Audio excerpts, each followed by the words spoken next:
Men 38 жаштамын. Эки балам бар.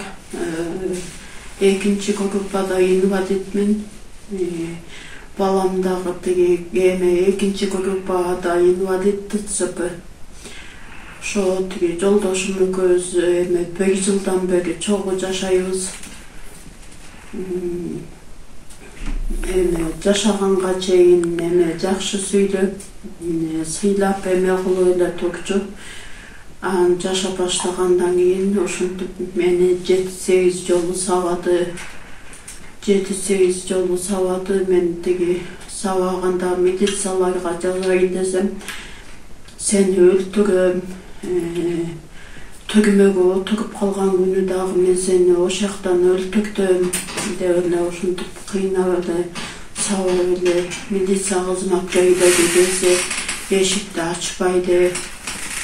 Ушинтип эшикке жолотпой эле телефондорубуздун баарын катып алып, ушинтип эме кылып кордоп эме кылды. Анан 26 апрель күнү барып эме кылгам, судмед экспертизадан өтүп, сабаганда судмед экспертизадан өтүп, эме кылып арыз жазган болчумун. Ошо арызым каралбай, андан кийин дагы жазып эметсем алып кетет, күйөөмдү алып кетип эле кайта чыгарып үйүп атышты.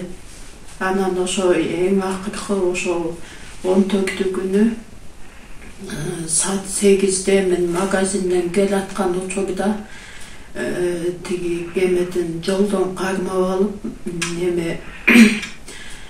азыр кыйкырып өкүрүп эме кылсаң, мен сени калека кылып коем, бир эле чабам сени, калека болуп каласың деп коркутуп, саат 12-лерге чейин жетелеп жүрдү.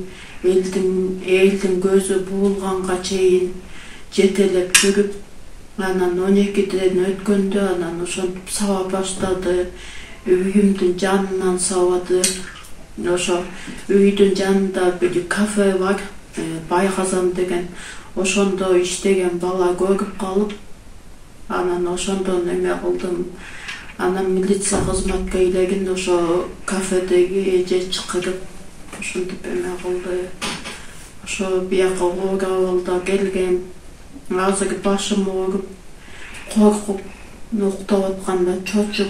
Ишимди таштабастан карап, ишимди жаап салбай карап, чара көрүп берүүңөрдү суранам.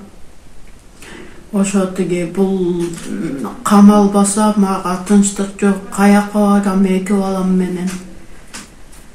Ошону айтат элем, сиздерге суранат элем, жоопко тартып чара көрүп берүүңүздөрдү суранам.